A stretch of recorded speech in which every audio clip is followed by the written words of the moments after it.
శ్రీ మహాగణాధిపతయే నమః. ఐం మహాసరస్వత్యే నమః. శ్రీ లలితాంబికాదేవియే నమః.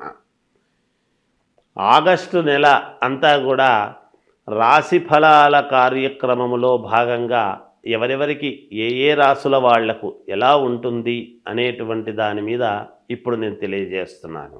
ఆగస్టు నెలాఖరు వరకు కూడా కుజ గురువులు ఇద్దరూ కూడా వృషభములో ఉంటున్నారు. శని స్వస్థానములు స్వక్షేత్రములో ఉండి కుంభములో ఉండి వక్రదృష్టితో చూస్తూ ఉన్నాడు అనేటువంటిది కూడా గతంలో చాలా వీడియోలు చేసి చెప్పాం. గురువు గనక మీ లగ్నములో పుట్టినటువంటి వాళ్ళ వ్యక్తిగతమైన జాతకములో అనుకూలముగా ఉంటే తప్పకుండా సత్ఫలితాలు ఇస్తాడు. కొంచెం ఏదైనా కుజగురువులు ఇద్దరూ కూడా ఏదైనా ఉండకూడని స్థానాల్లో మీ లగ్నాన్ని బట్టి ఉన్నారు అంటే కొన్ని ఇబ్బందులు జరుగుతాయి. అందుకని ఎవరికి మేలు ఎవరికి మేలు కాదు అనేటువంటి విషయాన్నే ఇప్పుడు నేను తెలియజేస్తున్నాను. కుజుడు అనేటువంటి గ్రహము గురువు అనేటువంటి గ్రహాలు రెండూ కూడా వృషభములో ఉండేటువంటి దాని వలన ఎవరికి ఏ రాశి వాళ్లకు ఎటువంటి ఫలితాలు ఉండబోతున్నాయి అనేటువంటిది ఇప్పుడు నేను తెలియజేస్తున్నాను. అయితే మీ వ్యక్తిగతమైనటువంటి జాతకాలను పరిశీలన చేసుకుని ఒకవేళ ఏదైనా మీ జాతకములో లోపము ఉంటే దాన్ని సరిదిద్దుకోగలరు అనేటువంటిది తెలియజేస్తున్నాను. ఎందుకు? మనము స్నానము చేసి గుడికి వెళితే కదా గుళ్ళో ఉండేటువంటి పవిత్రత భగవద్ అనుగ్రహం మనకు కలుగుతుంది. మనము స్నానం చేయకుండా మనం గుళ్ళోకి వెళ్ళి గుడిలో ఉండేటువంటి పవిత్రత మనకు రాలేదు అంటే ఎలా? అందుకని వ్యక్తిగతమైనటువంటి జాతకాలలో ఉన్న లోపాలను సరిదిద్దుకుంటే తప్పకుండా మీకు మేలు జరుగుతుంది అనేటువంటిది తెలియజేస్తున్నాను. మీనరాశి వాళ్లకు ఈ ఆగస్టు నెల అంతా కూడా ఎలా ఉంది అని అంటే, మీనములో రాహువు ఉండినా ఏలినాటి శని ప్రభావము అనేటువంటిది ఉన్నా కూడా మరి కుజ గురువుల యొక్క ప్రభావము వలన శని వక్రగతి అనేటువంటి దాని వల్లను కొంతవరకు అనుకూలవంతమైనటువంటి ఫలితాలే ఉన్నాయి. సమయానికి భోజనము చేయటము సమయానికి నిద్ర అనేటువంటిది రెండూ పాటించండి. మీరు తప్పకుండా మీకు ఆరోగ్యవంతముగా ముందు మేలు జరుగుతుంది గాక. ఇంట్లో శుభకార్యాలు చేయటం అనేటువంటిది జరుగుతుంది. శుభకార్యాలకు సంబంధించినటువంటి నిర్ణయాల మీద మీ యొక్క నడవడిక అంతా కూడా ఉంటుంది గాక. బంధుమిత్రుల యొక్క ఆగమనము అనేటువంటిది కూడా ఉంటుంది. కొంచెము ఎక్కడో చిన్నపాటి అపశృతి అనేటువంటిది కూడా ఉన్నది. మనక్లేశము అనేటువంటిది కూడా ఉంటుంది. బాధ ఉంటుంది గాక, ఉండకుండా ఉండదు. మామూలుగా సమయానికి డబ్బు అనేటువంటిది యథావిధిగా అందుతుంది కానీ మానసికమైనటువంటి సంతోషము అనేటువంటిది కొంచెము తగ్గవచ్చునేమో. అలాగే మామూలుగా కొత్తగా ఉద్యోగాలు కావాలి అనుకునేటువంటి వాళ్ళు జాగ్రత్తగా ప్రయత్నాలు చేయండి, కొంతవరకు సఫలీకృతులవుతారు. విదేశాలకు వెళ్ళాలి అనుకునేటువంటి వాళ్ళు కొంచెం ఆగండి, ఆగి తర్వాత మీరు ప్రయత్నాలు చేసుకోండి.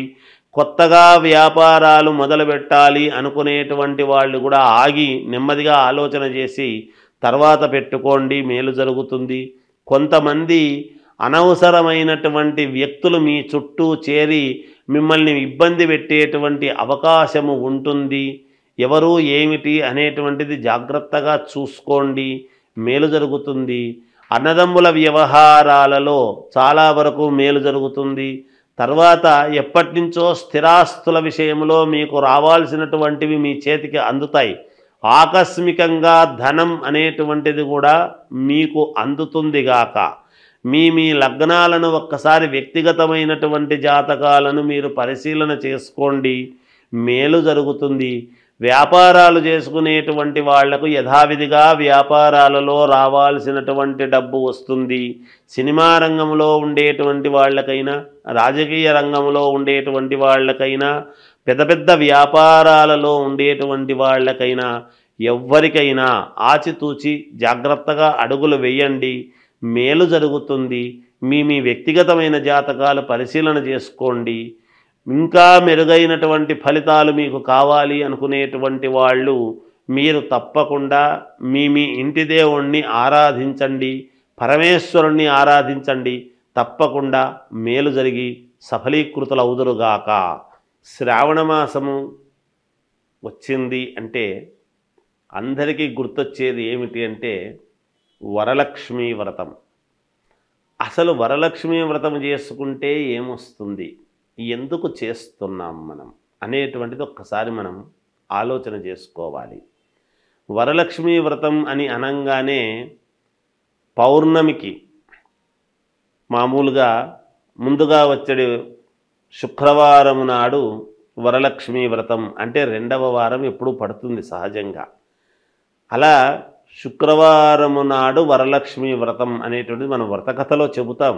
చారుమతీదేవి ఎందుకు చేసుకుంది ఏమిటి అనేది. అంతేకాకుండా 16 కుడుములు వాయనము ఇవ్వటము ఇవన్నీ కూడా ఉన్నాయి. అసలు వరలక్ష్మీ వ్రతం అని మనం చేసుకోవటంలోనే వరాలు ఇచ్చేటువంటి లక్ష్మీదేవి.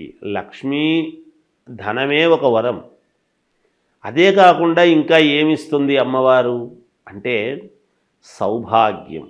సౌభాగ్యం అంటే ఏమిటి? ఆడవాళ్ళు చేసుకునేటువంటి వరలక్ష్మీ వ్రతములో భర్త, కుటుంబము అంతా కూడా, పిల్లలు అందరూ కూడా క్షేమముగా ఉండటానికి దోహదపడుతుంది. ఏ స్త్రీ అయినా ఏమి కోరుకుంటుంది?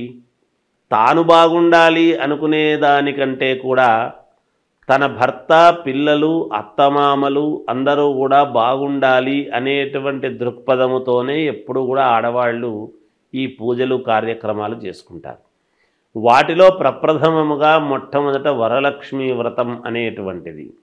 ఈ వరలక్ష్మీ వ్రతములోనే అందుకనే 16 మామూలుగా తమలపాకులు, 16 ఒక్కలు, 16 కుడుములు, ఇలా షోడశం అలా 16 అన్నీ పెట్టి చేసి మామూలుగా తోరమది కట్టుకొని చేసుకుంటారు.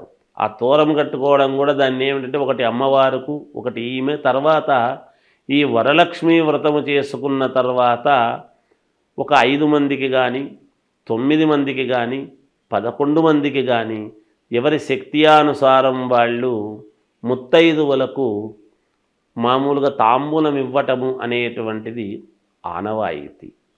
ఎందుకు అంటే సౌభాగ్యము అనేటువంటిది పుణ్యస్త్రీలు అంటే అమ్మవారు ఎవరి రూపములోనైనా మన ఇంటికి మనము చేసుకున్నటువంటి పూజా విధానానికి సంతోషించి ఎవరి రూపములోనైనా మన ఇంటికి రావచ్చును. సాక్షాత్తు లక్ష్మీదేవి, వరలక్ష్మీదేవి.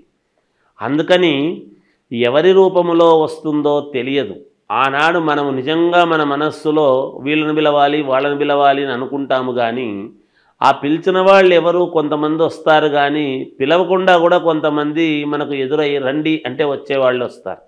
అందుకని మీకు ఉన్నంతలో, కలిగినంతలో శ్రద్ధగా చేసుకోండి.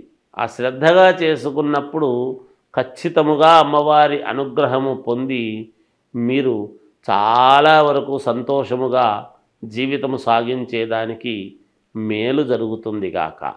ఈ వరలక్ష్మీ వ్రతము చేస్తూ ఉన్నప్పుడు మీరు ఒక్కటి పాటించాలి. ఎందుకు అంటే ఆకుపచ్చని రవికలో కానీ లేదా శ్వేతవర్ణము తెల్లటి రవికలో కానీ మామూలుగా అమ్మవారు కాబట్టి మనము వరలక్ష్మీదేవి కాబట్టి మనం చేస్తూ ఉన్నటువంటిది ధాన్యము 5 పిరికెళ్ళు బియ్యం అందులో పోసి 5 కాయిన్స్ ఆ దాంట్లో ఆ రవికలో పెట్టి దానికి 3 ముళ్ళు వేసి అమ్మవారి దగ్గర పూజించిన తర్వాత అర్చన చేస్తాము చూడండి. అమ్మవారికి మామూలుగా లక్ష్మీ అష్టోత్తరం చేస్తాం.